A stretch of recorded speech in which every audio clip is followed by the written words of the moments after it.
Hey everybody, thanks so much for being a part of Launch. We're really excited today to talk about discipleship strategy. And before we get into the video, I want to start by defining what a discipleship strategy is. We would define it as this: a discipleship strategy is a clear and known path of moving students from unbelief to belief in the gospel in every area of their life, changing what they love and how they live.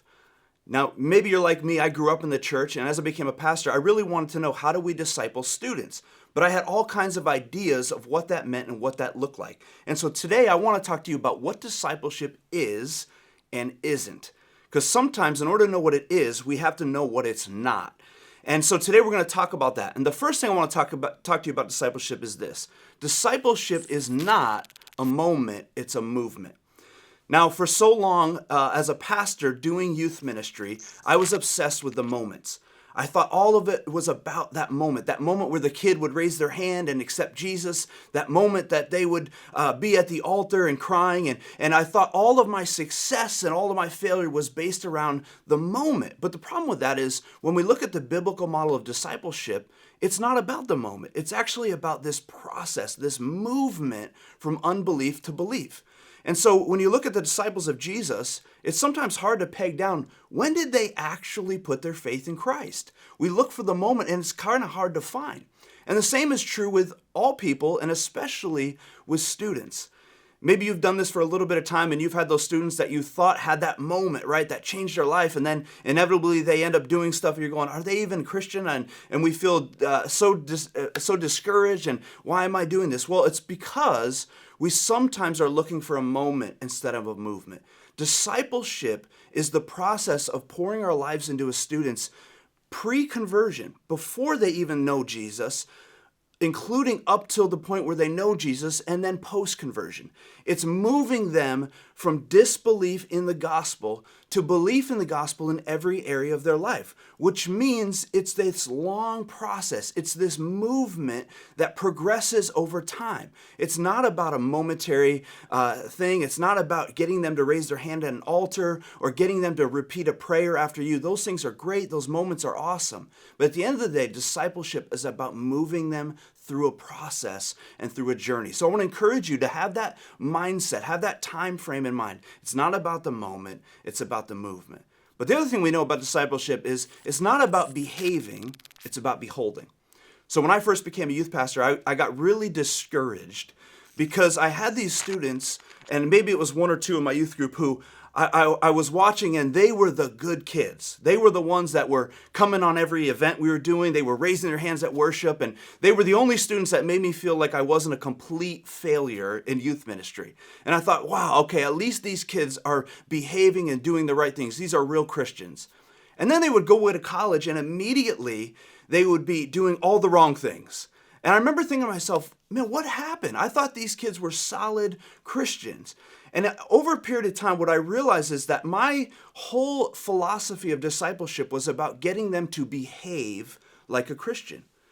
And so what happened is, these students were behaving like a Christian youth group because they wanted my affirmation. They wanted me to think I was great. And when they got to college, no longer was that a priority. At college, you don't get affirmation from going to church and doing the right thing, right? So all of a sudden I started to realize, wow, I was changing their behavior, but their heart was never changing.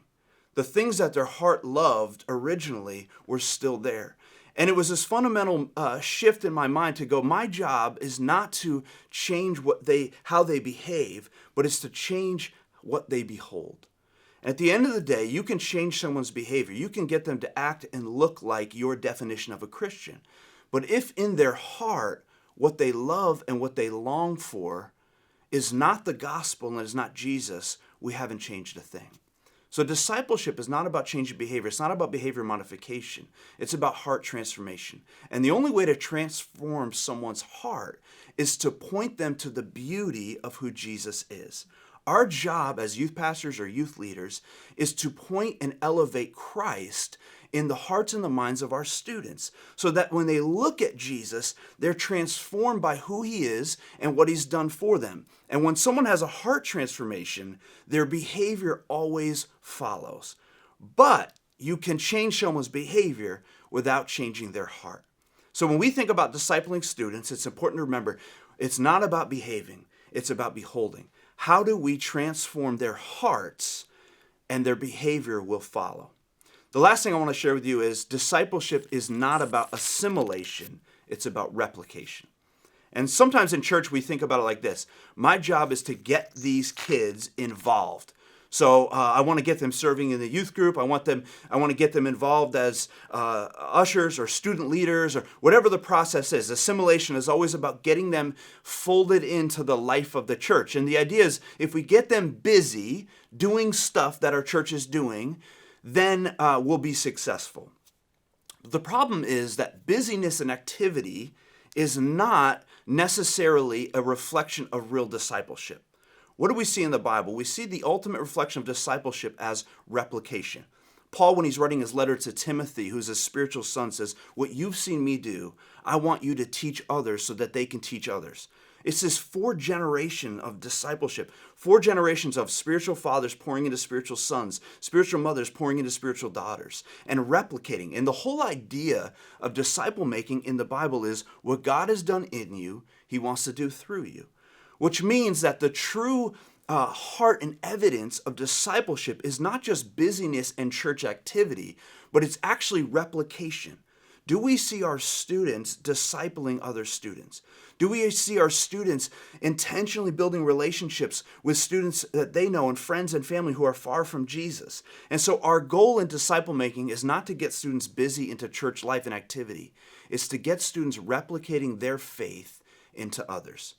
So when you're thinking about discipleship strategy, think about this. It's not a moment, it's a movement. It's not behaving, it's beholding.